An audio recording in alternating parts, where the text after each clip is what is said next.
Hi everybody, my name is Julia and today I'm going to be talking about ways to reduce nipple trauma and pain.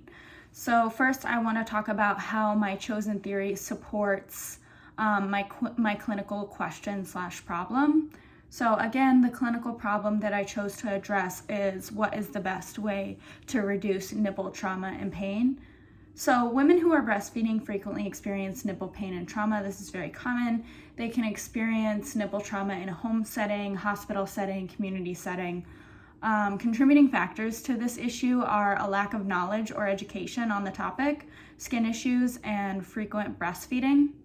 So the theory I chose is based off of Dr. Catherine Kolkaba's comfort theory. This theory is it's a very holistic theory. It's based on caring for the patient, at times caring for their family and loved ones as well. It focuses on caring for the patient and their body as a whole as one. The comfort theory focuses on not only caring in a physical aspect, but also a psycho-spiritual, environmental, and a socio-culturally aspect as well. Kolkaba's theory knows that comfort is a large part of nursing already, but she believes that benefit comes from the patient when the nurses provide more intentional, comforting actions that are patient-based. When nurses do provide these intentional, comforting actions based on the theory, it is believed that we will see better health-seeking behaviors, which I'll talk about more when I talk about my conceptual model. So when I am thinking about the intervention strategy, first thing I found were natural interventions. So in an article that was written in 2023 by Ali Kamal et al., he understood that virgin coconut oil is a natural remedy that can heal infections and wounds. So the researchers they understood that nipple fissure is a very extremely common occurrence with breastfeeding mothers.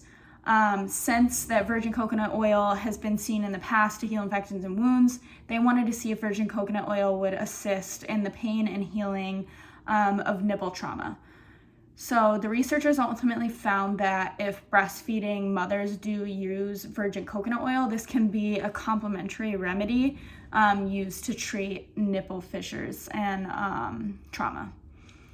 The other remedy that I found was based off of a medication called lanolin and in combination with human breast milk. So Perrick et al. In 2022 ultimately wanted to understand nipple pain, and he wanted to look at healing of damaged nipples of breastfeeding women using either lanolin or human milk for treatment.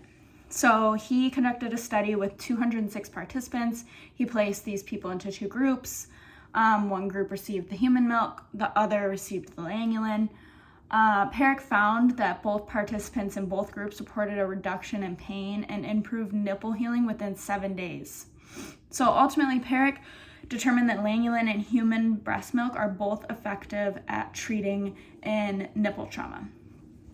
The other remedy and treatment that I looked at was lanolin and health education. So that was the article by Oliviaria et al. In 2021. So these researchers decided to conduct a randomized trial. They again placed individuals in two groups, one that was just treated with health education, and another that was treated with both health education and lanolin. The researchers didn't find any significant information to identify if the control group differed from the intervention group. So the last one that I looked at was the NITO article in 2018. These researchers decided to study the effect of lanolin versus human breast milk and its effect on nipple trauma and pain. They again hosted a control group and an intervention group, and ultimately found that the group that did receive the lanolin achieved better and more significant results when compared with the group that didn't receive lanolin. So the Oliviara and the NITO article kind of contraindicate each other, which is something I'll address later as well. Next, I'm going to talk about the linkages between the clinical question problem theory and its strategies. So the connection between breastfeeding women who experience nipple pain or trauma is due to the amount of support and comfort that breastfeeding women need. Breastfeeding it's a really challenging and can be a frustrating process. Therefore, women who are going through this and experiencing this will require a lot of comforting measures and will require a very strong support system emotionally and within, wherever they're at, if they're in the community or hospital as well. One can provide strong comfort measures by really understanding Kolkaba's theory of comfort.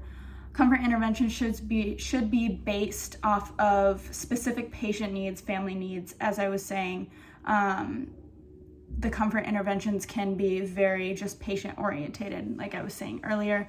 So some strategies for providing comfort is by providing pain medication topically or orally, natural measures, as I was talking about earlier, such as the virgin coconut oil I was talking about, or other comfort measures such as providing emotional support, social support, a heating pad, warmth in that area. So next I wanted to describe the conceptual model, which will also be attached below. So I'll start all the way to the left of the model. So Kolkaba's theory, it starts by addressing the healthcare needs of the patient or the family. In my situation, for my clinical question, this can be addressed by taking care of basic needs, such as providing basic nursing care or providing more comforting interventions, which actually comes in the next box in Kolkaba's theory. Some comforting interventions that I came up with were, again, like I was talking about, providing comfort care based off of the patient and family needs and preferences. So again, creating that individualized care. I also created another 2 boxes, they're the ones that are below, that correlate with that box that Kolkaba talks about, the comforting interventions. So the first box I created talks about comfort-based interventions such as, like I was talking about earlier, warm surface heating pads, as well as social and emotional support. The second box talks about more medical interventions and natural interventions, such as lanolin or coconut oil. The next box in Kolkaba's theory talks about the intervening variables, which this means an intervening variable is a factor that is not likely to change. So for this box, I chose to give the example of finance and social support. The next connecting part is enhanced comfort, which, as stated before, it was connected to that medical, natural, and comfort-based intervention box that I created. The next box in Kolkaba's theory is about health-seeking behaviors, so what I had mentioned earlier. A health-seeking behavior it's a more of like a positive outcome that either that the family or the patient wanted. So in this situation, it would be a reduction in nipple pain, for example, or a reduction in nipple fissures, for example. So this is connected right below with internal and external behaviors. An internal behavior is a behavior that is a result of a negative emotion, whereas an external behavior is an emotion that's directed towards somebody or something in some sort of external environment. So Kolkaba connects this health-seeking behaviors box with institutional integrity. Institutional integrity to me means that the hospital or the organization is performing to its best of abilities. It's striving for compliance. It's meeting all patient needs and expectations. And in the last box, Kolkaba connects institutional integrity with best policies and practices, which could include, again, providing the best patient care as possible within the guidelines of the institution. So moving on, So I did find that Kolkhaba's theory was appropriate to explain my clinical problem. Again, I think that breastfeeding mothers, this is a population that really needs a lot of support. It really needs a lot of comfort, which is why I really thought Kolkhaba's comfort theory was perfect for addressing my clinical problem. I think if somebody is caring for a woman who is experiencing this type of pain and trauma, understanding Kolkhaba's comfort theory will really assist in providing a good comfort-focused, comfort-based care for that patient. I think there was times that sometimes I thought that the theory was a little vague, but what I did really like was the conceptual model, because I was able to add what I felt like it was appropriate, I added what would align best with my clinical question or problem.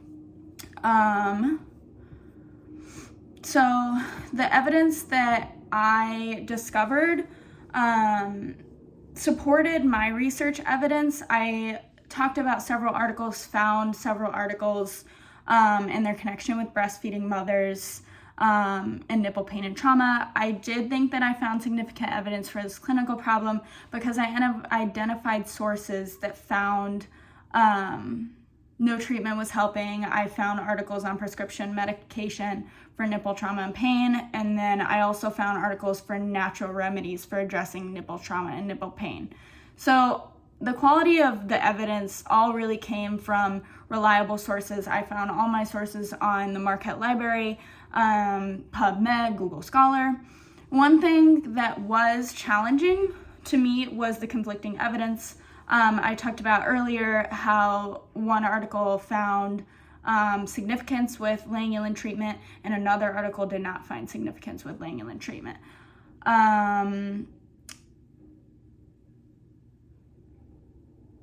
So that is really the one thing that I would say was kind of challenging, and that I just really would recommend, more information be found on and researched on.